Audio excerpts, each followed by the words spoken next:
Hello guys, silk ത്രെഡ്സിൻ്റെ പുതിയൊരു video ആയിട്ടാണ് ഇന്ന് വന്നിരിക്കുന്നത്. അപ്പോൾ നിങ്ങൾ തമ്പനയിൽ കണ്ടതുപോലെ നമുക്ക് പഴയ ഷോൾ എങ്ങനെ റീക്രിയേറ്റ് ചെയ്തെടുക്കാമെന്നുള്ളതാണ് ഞാനിവിടെ കാണിക്കുന്നത്. അപ്പോൾ ഇതിൻ്റെ ഒരു ഇതെന്ന് പറഞ്ഞത് നല്ല വീതി ഉണ്ടായിരുന്നു കേട്ടോ ഈ ഷോളിന്. അപ്പോൾ എൻ്റെ പഴയ ഷോള് തന്നെയാണിത്.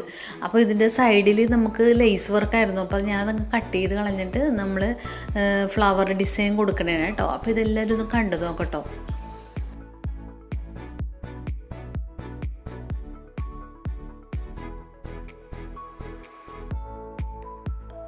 അപ്പോൾ ഞാൻ ഈ വർക്ക് കൊടുക്കുന്നത് ഷോളിൻ്റെ തുമ്പുവശമാണ് കേട്ടോ. അപ്പോൾ നമുക്ക് വൺ സൈഡ് പോർഷൻ ഇടാനുള്ള ഒരു വർക്കാണ് ഞാനിവിടെ കാണിക്കുന്നത് കേട്ടോ.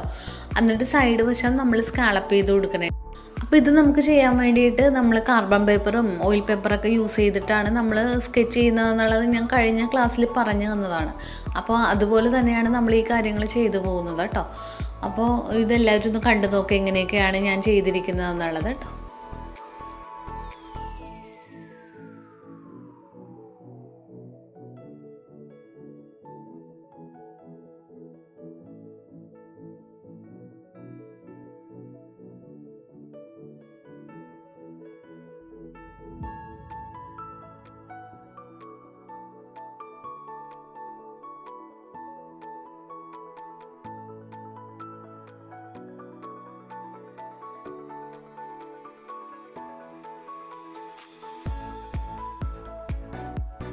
അപ്പോൾ കഴിഞ്ഞ ക്ലാസ്സിൽ ഞാൻ കാണിച്ചിട്ടുണ്ടായിരുന്നു, നമുക്ക് വരക്കുന്ന ഭാഗത്ത് കുറച്ച് വിട്ടിട്ട് വേണം നമ്മൾക്ക് വരക്കണമെങ്കിൽ, ഒരു 1/2 ഇഞ്ച് എന്തെങ്കിലും വിട്ടിട്ട് വേണം നമ്മൾ വരക്കണമെങ്കിൽ കേട്ടോ. എന്ന് വെച്ചാൽ നമുക്കൊരു അരികത്തൊരു തുണി പിടിപ്പിച്ച് കൊടുത്താൽ മാത്രമേ നമുക്ക് ഫ്രെയിം ഇടാനുള്ള ഒരു ഇത് കിട്ടുകയുള്ളൂ, സ്പേസ് കിട്ടുകയുള്ളൂ. അപ്പോൾ അത് ചെയ്തിട്ട് വേണം എല്ലാവരും വരക്കണമെങ്കിൽ കേട്ടോ.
കഴിഞ്ഞ ക്ലാസ്സിൽ ചെയ്ത അതേപോലത്തെ ഒരു ഇത് തന്നെ മെത്തേഡ് തന്നെയായിട്ട് ഇവിടെ ഞാൻ നൂലിൻ്റെ കാര്യത്തിൽ യൂസ് ചെയ്തിരിക്കുന്നത്.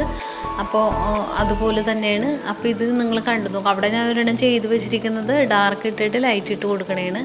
പിന്നെ ഇനി ഞാൻ ചെയ്യാൻ പോകുന്നത് ലൈറ്റ് ഇട്ടിട്ട് ഡാർക്ക് ഇട്ട് കൊടുക്കുക. അപ്പം അങ്ങനെ ചേഞ്ച് ചെയ്താണ് കേട്ടോ ചെയ്യുന്നത്.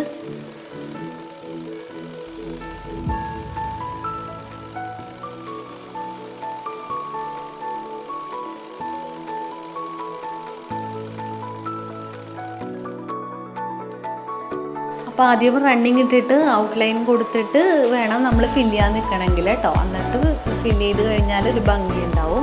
അപ്പോൾ അങ്ങനെ ചെയ്യുക. ഇപ്പോൾ ഇതിന് നമ്മൾ ടോയ്നൂലും കാര്യങ്ങളൊന്നും കൊടുക്കുന്നില്ല. ഇപ്പോൾ നമ്മൾ റണ്ണിങ് ഇട്ട് കൊടുത്തതിന് ശേഷമാണ് ചെയ്തത്. ടോയ്നൂലിട്ട് കൊടുത്തിട്ട് റണ്ണിങ് ഇട്ട് കൊടുക്കണമെങ്കിൽ അങ്ങനെയും ചെയ്യാം. എങ്ങനെ ഏത് രീതിയിൽ വേണമെങ്കിലും ചെയ്യാം.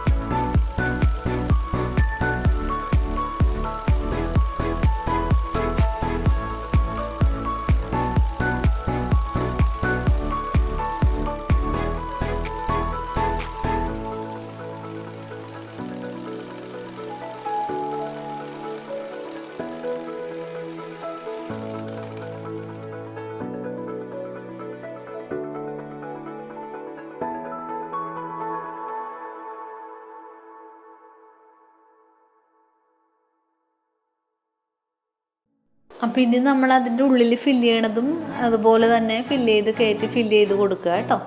അപ്പോൾ കഴിഞ്ഞ ക്ലാസ്സിലും ഞാൻ കാണിച്ചിട്ടുണ്ടായിരുന്നു, ഫില്ലിങ്ങിൻ്റെ ഇത് കാണിച്ചിട്ടുണ്ടായിരുന്നു, 2 ഷെയ്ഡ് ഇട്ട് നൂലിട്ട് എങ്ങനെയാണ് ചെയ്യുന്നതെന്നുള്ളത് കാണിച്ചിട്ടുണ്ടായിരുന്നു. അപ്പോൾ അതുപോലെ തന്നെയാണ് ഇതും ചെയ്യേണ്ടത് കേട്ടോ.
അപ്പോൾ നിങ്ങൾക്ക് ഞാനിടുന്ന വീഡിയോസൊക്കെ യൂസ്ഫുള്ളാണെന്നുണ്ടെങ്കിൽ എനിക്ക് ഒന്ന് ലൈക്ക് ചെയ്യാനും ഷെയർ ചെയ്യാനും സബ്സ്ക്രൈബൊക്കെ ചെയ്ത് കൊടുക്കാനൊന്നും മറക്കരുത് കേട്ടോ.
അപ്പം നിങ്ങൾക്ക് ഇഷ്ടമുള്ള രീതിയിൽ ആ സെൻറ്ററിൽ എന്തെങ്കിലും ചെയ്യാം കേട്ടോ. മുത്ത് പിടിപ്പിക്കണമെങ്കിൽ അങ്ങനെ പിടിപ്പിക്കാം, അല്ലെങ്കിൽ നോട്ടിട്ട് കൊടുക്കാം.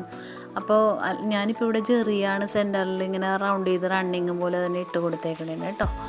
അപ്പോൾ എല്ലാവരും ഇത് ട്രൈ ചെയ്ത് നോക്കണം. നല്ല ഡിസൈനാണ് കേട്ടോ. അതിൽ സിമ്പിളായിട്ടുള്ള ഡിസൈൻ, നിങ്ങൾക്ക് യൂസ്ഫുള്ളായിട്ടുള്ള ഡിസൈൻസ് തന്നെയാണ് ഞാനിവിടെ കാണിക്കുന്നത്. പെട്ടെന്ന് ചെയ്തെടുക്കാൻ പറ്റിയ രീതിയിലുള്ള ഡിസൈൻസുമാണ് കാണിക്കുന്നത് കേട്ടോ. അപ്പോൾ ഇതെല്ലാവരും ട്രൈ ചെയ്ത് നോക്കണം കേട്ടോ. അപ്പോൾ ഈ വീഡിയോസൊക്കെ ഇഷ്ടമായാൽ ലൈക്ക് ചെയ്യാനും ഷെയർ ചെയ്യാനും സബ്സ്ക്രൈബ് ചെയ്യാനും ബെല്ലൈക്കനൊക്കെ അമർത്തി കൊടുക്കാനും മറക്കരുതേ. എന്നാലേ ഞാനിടുന്ന വീഡിയോസിൻ്റെ നോട്ടിഫിക്കേഷനൊക്കെ നിങ്ങളുടെ മുന്നിൽ എത്തുകയുള്ളൂ. അപ്പോൾ അടുത്തൊരു ക്ലാസ്സിൽ അടുത്തൊരു ഡിസൈനുമായി വരുന്നത് വരെ ബായ്.